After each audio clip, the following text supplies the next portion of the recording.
Welcome to the Live Wildly podcast, a space where we explore how to live our wildest expressions while nourishing our hearts. Here, we cover all things motherhood, spirituality, health, wellness, and more. I'm your host, Olivia Ashley, a mama, intuitive, and seeker of a joyful, inspired life. Let's dare to live wildly.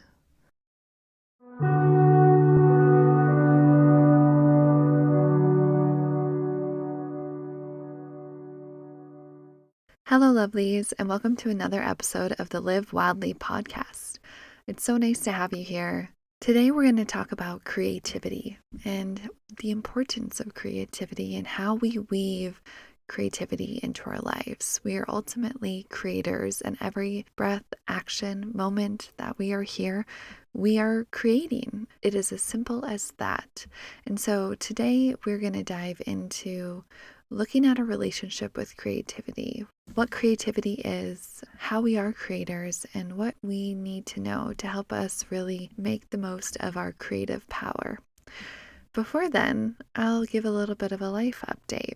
We just returned from our first ever trip as a family of 5. We took Stone, Forrest, and Lily up into the mountains for a wonderful little getaway. And the most important piece about this getaway was the fact that I decided to not do anything.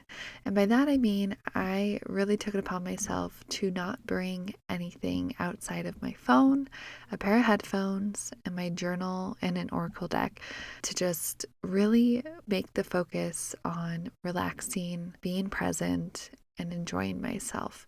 And that's really hard for me to do. Even though I'm not working, I really tend to find many things to take up my time and space right now, probably more than I should. And so when I knew we were going to be leaving the house and going somewhere else together, I wanted to focus on just relaxing. We booked an Airbnb, a little cabin up in the woods outside of Woodland Park here in Colorado. And we made sure that it had a hot tub and a nice porch and a fireplace. So we had everything we needed to just relax and make the most of it, and things that we knew our kids and ourselves would love.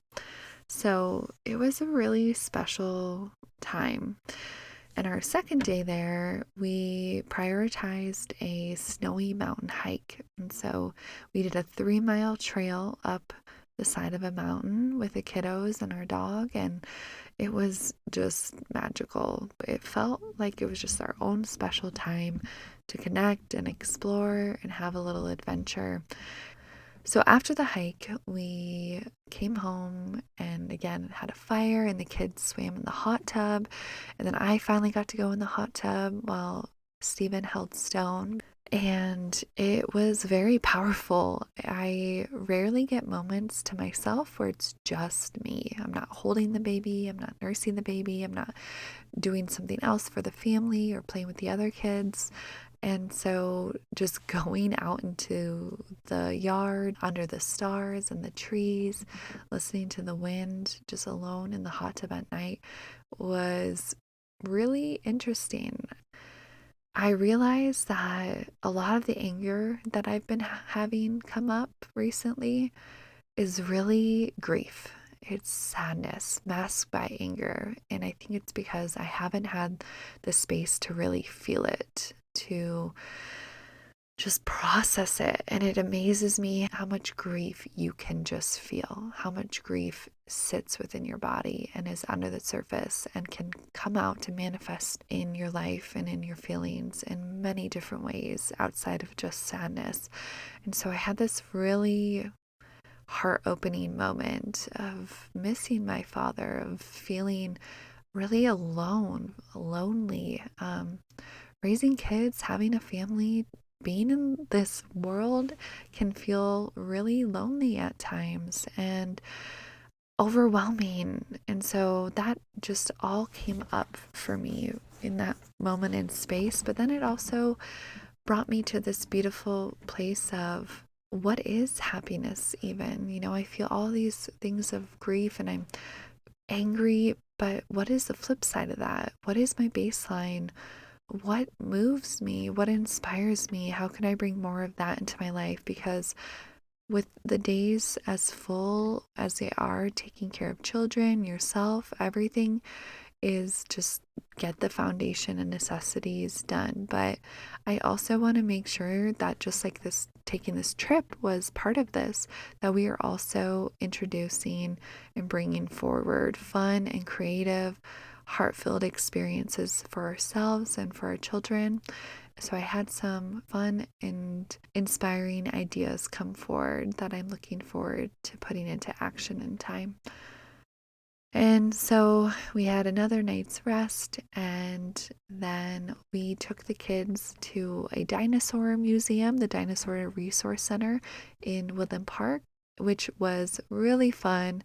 The kids had a great time. Shout out to the staff there. They were incredible, always wanting to see if the kids had questions or if they could show us anything. And so that was probably my favorite part of that resource center, was the staff and the people. And then we hung out at our favorite little cafe up there in Woodland Park, Cafe Leo. Delicious food, delicious drinks. Highly recommend if you're out in Woodland Park to check them out with your kids. It was just a nice little outing, because up until this point, I can name on one hand where I've been with Stone and what we've done as a family since having him back in September a couple months ago. So that was a really nice little getaway. I'm really glad that we made that happen, and we just soaked up our time and did all our favorite things up in the mountains together. And as much as it was great to get away and I didn't want it to end, it also felt so rewarding to come home. It was a great break to give us some space from being at home, but getting to come home and be in our beds and with all our things, and just, I'm so impressed with what we've built here so far in this house. As much as it's a messy, chaotic place, we have everything we love, and it has everything that we need and all our favorite things that make us feel good and safe and healthy. So we all took a moment and looked at each other and said, "Oh, it feels so good to be home." We all slept very well too. I will say that, just being back in your bed. As much as I plan to leave and go somewhere, I also plan for my return. So I clean as much as I can. I'll change all the sheets. I even washed out our water filter. Yay, Berkey. They're awesome. And we just got to come home and unload and settle in like nothing ever happened. So now we're home, and it brings me to what I want to talk to you all about today, which is creativity, how creativity weaves life. And I think her trip was a beautiful example of how, in these very busy days of ours, it can be really hard to listen, to find the time even to understand what our heart is wanting to create, what our heart is needing. And when I say create, I need to define creativity, for me at least, as really my heart's expression. And that is really anything and everything. If you think about it, we are ultimate creators. That is why we are here on this earth, in this plane. I mean, we live and breathe, and we have these ideas that we then bring forward into the physical. And so every moment is a chance to create, and we are creating. And every choice or non-choice is a pure act of creation. It just spirals out. It is such a sporadic act, creating and living and being. And so I had to really take time to unpack creativity. That word holds so much baggage in the sense that I've always coupled it with art. And as I've gotten older, I've realized that that is not quite right. Yes, we can express, and art and music, dance, all of these things are pure acts of creativity. We channel this pure force from inside of us out into the physical, and we can say, look at this creation I've created, right? And yet creativity really expands to so much more, to every piece of our life in reality. Creativity is really a sacred yet often mundane act in our day-to-day. It's the backbone of life, and specifically our choices. Creativity is a muscle of manifestation. We are weaving our lives daily by the actions we do or do not take. And we have to really come to understand what creativity means for each of us. I think we all have different associations with it and define it differently, but it's important that we understand where we sit with that word, because this simple act of creation, especially when we are creating from our hearts, can shift our day, our feelings, and the outcomes of our life very quickly. And it's often a very simple thing. But when we're crabby or overwhelmed, I can think of the many times with my kids that I'm exhausted. I didn't sleep well. I am fried. I am over touched, overheard, over everything. When I am overwhelmed with my kids, I lose my connection to my heart. When I'm overwhelmed in my body, I lose the connection. I begin to get frazzled. I begin to want to escape or shift my attention elsewhere. So they pick up on my feelings, how I'm feeling, and then it's a quick spiral to meltdown land in the household. And oftentimes I get stuck there. I can't find a way to get back into my heart, to take a breath, to take a beat. And because often I'm by myself, or I can't shift that space until later, or I'm able to have a moment to myself. But I'm really becoming aware of that, because I don't like feeling that way, and I don't like then the outcomes that come into our day. But what's been really interesting is I've noticed that I'll get little reminders in my mind and in my body that says, wait, I have the option to change. We always have the option to choose differently.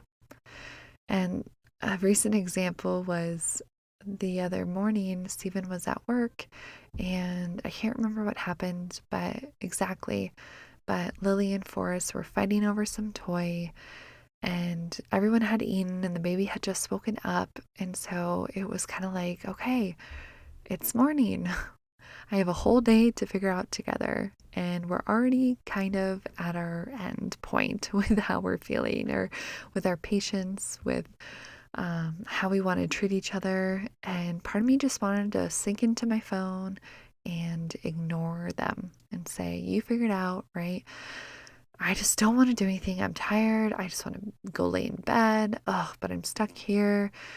Oh, so I'm going to escape. And then I heard this little voice that said, let's do an art project. Like, let's pull out some paint. We haven't done that in a while. Let's get into the festive mood. It's winter time, and do something fun together. And so I put on some uplifting kids music, and then I cut out some shapes with cardboard, got out the paint, and man, everyone's mood just major shift point, and brought me so much joy, and something that I know is going to be a memory for us moving forward, and something that we'll want to do again. It just felt really special, and the rest of the day went a lot more easeful, and I could come back to my grounding, come back to center, and say, okay, I can do this. Like, this day is going to be okay. It amazes me how quickly we can shift our life, and how powerful that shift point can be. And we are powerful. We are the ultimate creators, right? Everything we do is creating. Everything we do has a touch of creativity with it. And that example was an art piece, right? And it is a big piece of creativity. But we have to also understand that creativity art spans so much more than we usually like to limit to. Or I often hear a lot of people say, I'm not a creative being. I don't have it. I don't know what it is. And that oftentimes it's because of our relationship with creativity. When we look back at our childhood, usually many of us were drawn towards something. Maybe that was a sport, learning about a specific topic. Maybe that was art. It was something, right? We all have that memory of feeling like, okay, I am inspired to do this, do that, to be this, be that. And we would go for it, especially as children. We didn't have that boundary of fear or worry of comparison in the back of our mind. And so it was a lot easier to tap into this place of inspiring creation, of what does our heart want? What are we going for? Where do we want to take ourselves? When I look back at my relationship with creativity being younger, I was very imaginative. I was very drawn towards the arts, to painting, to writing. And I also loved creating in the garden, having my hands in the dirt, helping grow seeds to plants and then getting to eat its fruit or vegetables from it. A lot of my creativity was sparked by being in nature, by having free play and reading, right? I think there was a lot of beauty that I was able to tap into because I was still young, and to me, that was just me. I was very connected to my heart and what I wanted to do, and so I could act that out through the day very easily and without guilt or worry or shame or escapism. I just didn't have those pieces in my mind's frame yet. But then I remember this really specific point in my life when I was in elementary school and in art class where we'd have the prompt and we all would go about our days to create it, whether it was sculpting something from clay or creating a drawing or a painting. And I remember easily saying, okay, I have the prompt, I can just go with it and create. Like this is what I feel, this is what I want to do, and do it.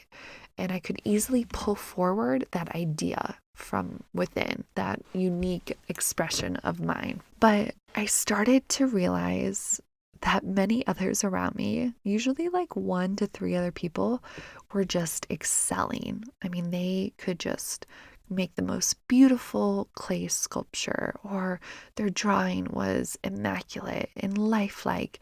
And I would compare them to me, and I always was let down. I never created anything that, when I then looked at other people's, felt it was beautiful and worthy. That was probably the most important piece. My creations, I no longer felt were worthy. I started to feel, unless it was beautiful, well done, appealing to the eye, there was not beauty inherent in my creation. And so I started to carry shame about my creativity and my inner imagination and inner ability to express myself. With that came distrust. I did not trust my heart, my inspiration, my creativity, and what I could bring into the physical anymore. I stopped it altogether. I would do things at home. I would still be drawn to read, to act out in certain ways, different imaginative play or things I was interested in. But I just really remember this steep decline.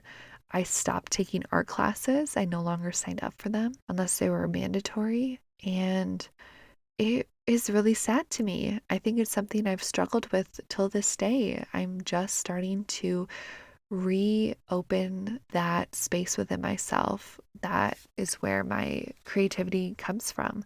Reopen that trust to what I am inspired by, trust to what I want to actually create, that it will be and it is worthy because it inherently came from me. It is worthy because I had the idea. My heart said, this is something I want to do, and I took the time to do it. And so that is enough. And that has to be enough.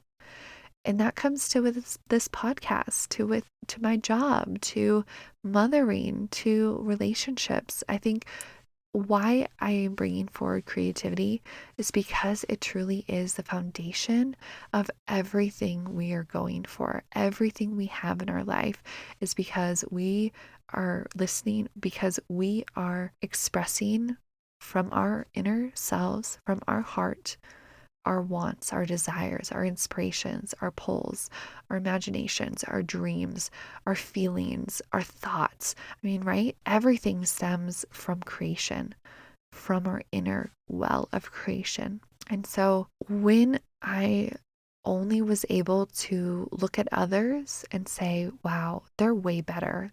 They're so much better. I'm not worthy anymore.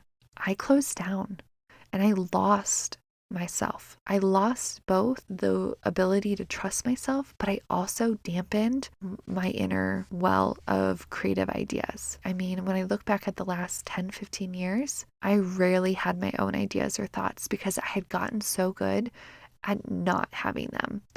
I never listened to them. I felt like they weren't going to be worth it. Someone else is going to raise their hand. Someone else is going to have that better idea. And so why should I even share mine? Why should I even express mine? And so I've struggled to be able to create anything that feels like mine, that feels organically and uniquely mine. And it's only now that I'm starting to listen and I'm starting to get those little urges and those little pings that say, oh, hey, what about this idea? Oh, what about that? That's a good idea. Like that, let's do that. I'm feeling like I want to do this. Being able to actually do it is magical and is something I am starting to just learn to say yes to. When I have that inner pull, that inner ping from my heart that gives me the idea, I think we've all had this, in our choices, wear this, not that. Choose and go here, get a drink there, not that. Pitch this idea, not that, right? Put this music on, take this drive this way, start a podcast, make some art, make some music, say something to your partner that's been on your mind for a while, right? All of those are from that inner space. Everything comes from within. And then it's up to us to also express it. So it's a twofold action. But often when we struggle from past hurts, and this can even be past ancestral wounds, we are robbed of life in a way. Our life becomes duller. Our life becomes more complicated. Our life becomes more stressful. And these wounds can come from so many places. And so it's up to us to start to just understand, what is our story with creativity? What is our story with how we hear our inner knowing, hear our inner heart? And do we actually express it? Do we actually follow it? And sometimes it's not even ours. Sometimes this is in a familial or ancestral trauma or block that has come forward with us in this lifetime. And that is something we have to check in with and possibly work with. I know for my own self, when I've done some past life healing work, and also when I've done some ancestral lineage healing work, it's come through very strongly that I come from a line of very creative beings, very creative souls. But time and time again, they let comparison, they let external forces dampen their creativity. They heard that it was not safe. It was not conducive to having a strong, healthy, acceptable life if they followed these creative passions that they had. If they followed and actually enacted these creative pursuits, that would be weird. That's not what we do. We go to school, we get the job, we have the family. You need to stay in your box. We have this box and we know it's quote unquote safe. So you need to stay there. And if you don't stay there, then you're going to be ostracized. You're going to be looked down upon. You won't be safe, right? I think that's really what it came to. You won't be safe. You won't have what you need. You won't have community if you step out of line. And so it's overcoming that fear, because even in this lifetime, I look to my mom, who's had ideas of wanting to do interior design or write a book and express herself in these different ways, but she's never been able to fully do it. And she is doing what she wants to at this time, but I've heard her express other times that she has these other desires and these other wants, and I see how that affects her day to day. It kind of becomes this energetic stumbling, like this energetic bump in the road that you can't quite get your tires out of, right? I mean, I would describe it as it's like you're slowly sinking. And if you were able to fully start to just open that door, if you're able to just start to open the door to listening and making decisions that are aligned with your heart from your inner knowing and your inner well, and expressing those out, like your needs, your wants, your thoughts, and doing that, it starts to shift that energy. The door can start to open where it becomes this beautiful dance that you get to have with your life, and your tires get a little bit more traction, and the mud becomes a little less thick, and things become a little more easier because you are listening, and the universe is like, oh, hey girl, look at you. You're doing it. You're expressing it. Because when you're not, things get sticky. It gets stuck. That energy can't flow. Your creativity just kind of dies inside in a way. It says, oh, they're not really expressing what they want. They're not taking those steps that we want them to take. There's no relationship with my inner self. And so I'm going to just feel ucky, and my energy is going to get clunky. And so my physical body is going to not feel so good. And my mental body is going to be really busy and out of sorts because I'm not actually listening. And so my mental body and ego is stepping over to make sure I'm safe. And well, no, this is safe. This is the way I should go. This is why I'm doing this. I can't listen to my heart. I'm just following what I think is right. And when we start to only listen to what we think, that is where we also can get off track. So it really is this beautiful dance, and it's not always about doing. I want to make that very clear. Yes, creativity is expressing, but creativity is living. And so to live, we are just simply doing. I think you can associate, we have to brush our teeth. We need to use the restroom. We need to, right? Well, I guess we don't need to get clothed, but, we put clothes on. We have to feed ourselves, things like that. There are things that we just need to do. But creativity can also come from simply being. Something really shifts within us when we can find the balance between doing, acting out, taking action, acting on our inner heart's voices, and just being, finding stillness. So stillness opens the door, and we have to find time within our days to just be. That is probably one of the biggest keys of life right now is, can you also within these days, because I don't think there's very many of us who simply just be is what they do for the majority of their life and their days. I'd say we are all in that camp of overdoing, overstressing, overthinking, overplanning, right? So we have to find that other end and find that middle ground of also taking the time to be. And that's where we focused this recent trip on. We knew we were getting a bit out of sorts, that our days were just becoming doing and stressing, and we needed a change. So sometimes finding a way to change your habit, to change what you do with your day, to change where you are, to take a trip, to take a break, can reset, can reopen the space of inspiration, of hearing what your heart really is desiring. It is very important to find that in your days and to find the ways that you can make a change, a small change. You can change a habit. You can do something a little differently, because when we do the same thing every single day, as we are creatures of habit, at least most of us are, and I can attest to this for myself, things start to become sticky as well. They start to, again, energetically clump, and the spark goes out a little bit more. We are here to change. This is like the one and only constant I can always rely on, is that we are going to change. Our life is going to change, and we need to change. We are here to learn. We are here to grow. We are here to heal. And that is a lifelong thing. That is, I think, a soul spirit long journey. Energy never dies, just changes. And so that is what we can expect. And if we don't make the time to shift ourselves a little bit every once in a while, we get stagnant and we get stuck. And I can see that especially when our routines with me and the kids, if I do the same thing too often, we all become a little crazy. We all start to bicker a little bit more, and the light goes out in our eyes.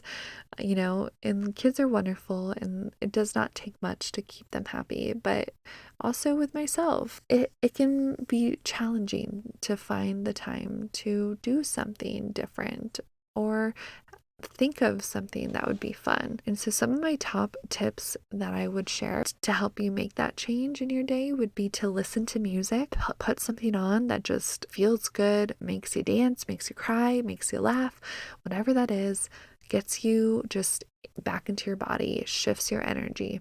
Another one would be change your morning or your night routine to be very supportive of your body and very supportive of yourself and your body and your mind and your soul, and can just get you into your own space, get you back into yourself every day. So starting and or ending the day just being with yourself, whether that's you're doing something or you're literally just sitting there with your eyes closed, whatever that looks like for you. For me, I like to journal, I like to listen or do a little meditation. I will do a Reiki self-clearing session on me. Sometimes I'll stretch. I was walking. I would walk almost every morning before having stone. I haven't figured out how to put that back into my days yet, so I usually take a walk midday. But whatever it is that just shifts your mood, just do something different. And then my other tip would be to bring in fun and play. We are adults, yes, but we do not have to lose out on having fun or playing or bringing joy into our lives. And that is probably my most important tip that will inspire and spark creativity. Play, have fun, have joy, whatever it is. And I think look to your kids, if you have kids, for that. They are natural expressions of joy and play. They just radiate that, and they want to be in that space because they are just so close to feeling and being there. And so as you can do that, all these things will start to help open your intuitive senses and your creativity that will bring you back to center. And being and playing and finding that balance from our adult hats of doing and making sure the whole world is together, right? That is key. Finding balance, finding joy, and listening and taking action on what you're hearing inside. For me as well, what has helped me reawaken my creativity or have bursts throughout my life are when I have a catalyst that sparks it. And what I realized is oftentimes these catalysts are grief, loss, having new life, so birth, endings, change, back to that change, right, that I talked about. It's pretty much like we need something that changes us, that will change our baseline of where we're living to help us make space for this new energy.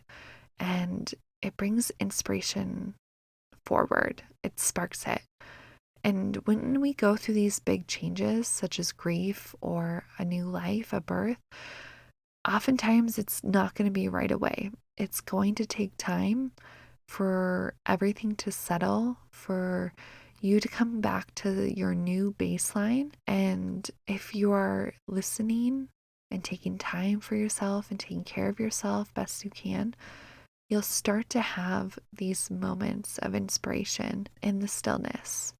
Again, it really comes, I get all my ideas when I'm still, when I am in the shower, when I'm walking, when I'm nursing my baby, right? It takes those moments where our mental monkey mind can turn off, that all of a sudden something will slip through. And it's hard. It's hard to go through these big changes. There's nothing easy about the big catalysts of our lives. And yet they are the most potent and powerful times that we can tap into to really shift and change our life. And again, it's up to us to decide how and where and when and to what are we changing that life to? And so it's going to be a lifelong dance. Creativity is weaving our life. It weaves through everything that we do, everything that we are, everything that we get to choose is truly an act of creation. It is our divine gift. And if we can lean into the catalyst of this, we can really create a beautiful life. And for me, those catalysts were the loss of my father, were the loss of my grandfather, my grandmother. It was the loss of my dog. It was the loss of relationships, the loss of living somewhere, the loss of knowing. And a lot of our changes can feel like losses. It could be a move, it could be the ending of something, whether it's school or relationship, friendship, a loss of who you thought you were and becoming someone new, right? A loss of a routine, loss of money. And then there's also that flip side of life, of rebirth, of birth. Each of my births were the biggest catalyst I've ever had in my life. They changed me in every single way. And so, who I am after each of these and what I wanted and where I was going, it wasn't immediate. I didn't know that, but I knew I could feel deep within the stirring that came with that change. And in time, clarity came. And sometimes clarity never comes in a way. And by that, I mean, we might have the clarity of, we may know what we want, or we may have this idea, but we don't know the how. How is this going to happen? When is this going to happen? Well, how is this going to look in the future? Will this support me? Will this, where will this lead to? Will this new habit actually help me? What change will this make? None of that we will ever know. The how, we don't always fully know until we can look back and see how it played out. The how is up to the divine. That is in their hands. But we get to know the what, right? We get to know the inspiration, the idea, the feeling, and that is where we can take action and go for it. So ultimately, catalysts, stillness, changes, those all open the door. Play, fun, these all open the door to our hearts, opportunities to rekindle our hearts, to respark our hearts. And I wish it was easier sometimes. And as much as this sounds like it can be hard, and it is at times, when you start to find that balance and this becomes part of your day to day and the relationship is there of the listening and the acting on your heart, it becomes easy. It becomes just your new way of life. And so while everything else is changing, if we can check in with our hearts, if we can understand that most mundane acts in our day to day are beautiful, creative opportunities for us to choose with our hearts, acting out our hearts, we can make a really beautiful life. And we get to show our children and their children that relationship.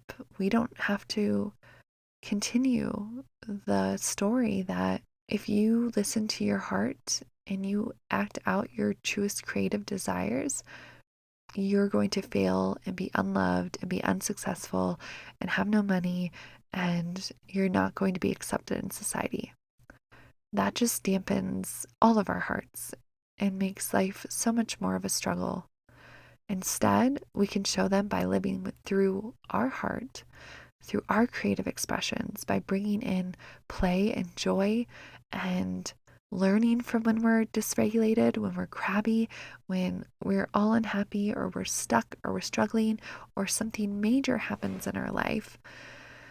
We can show them that we can weather that. We can still move through those things and come out on the other side and choose again and again to smile, to take care of ourselves, to cry, to do whatever we need in those moments, but then come back and say, okay, what's next? Where am I going in life? I trust this life. I trust myself. I trust my decisions. I am worthy of life. I am worthy of my creations. I'm worthy of what I want in this life. And and going for it. I mean, how beautiful is that we have that opportunity to raise our children in households like that, to raise our children learning this. And it's all about learning. This is not perfection. We're never going to reach that, but we can teach them of their own inner power, of their own inner creatorship, that this is why we're here. What does your heart say? What are you interested in? How can I be of service to you to help you cultivate that? How can I help you understand your own inner unique self? And when they start to compare and when they start to see and reflect that, oh, I'm not like John, I'm not like Sally, I'm not like whomever is in their life, that's okay. You can learn from them. You can watch them. You can see how they are expressing. But then you come back into yourself and say, well, that's them. And then this is me. And what am I here to do? Who am I? And you can affirm that even though they are different, they are worthy, period. There is nothing else that needs to be said with that. And so I hope that this brings a feeling of inspiration to your own heart, to help you reflect where you lie with your relationship with creativity, with your own inner creative selves. How do you listen to your heart? Do you listen to your heart? What is your balance between doing and being? Could there be a better balance? When you're feeling overwhelmed or struggling, or if you're feeling like your tires are stuck in the mud and your day to day is just frustrating and hard and you feel stuck, how can you change? How can you make a change? Can you take a trip? Can you change a habit? Can you bring something else into your life that will start to spark something? Can you find stillness? Can you sit with what you're going through, but then choose to find play or joy in your day? Choose to step out of your mental mind and come back into your heart.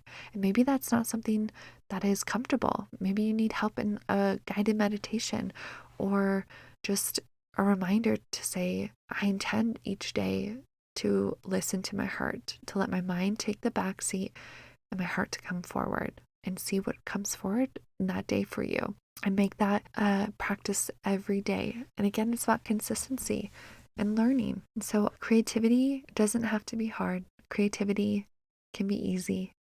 Creativity is a beautiful, beautiful, powerful piece of this life that we need to understand in a better way, in a deeper way.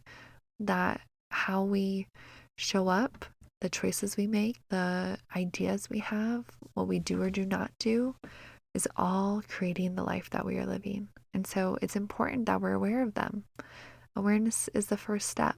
And that's something I'm going to figure out how to teach my kids. And when I have that more figured out, I'll let you know. But I think for now, all we can do is be our biggest and best selves and let them watch. They're learning, they're absorbing, they're going to want to follow everything we do. And so let's show them how wonderful and beautiful we can make these lives and live this life, because we are ultimately setting the tone for how happy or how stuck or frustrated or beautiful and aligned and expressed that their lives and our lives are going to be. Thank you so much for joining me on another episode of the Live Wildly podcast.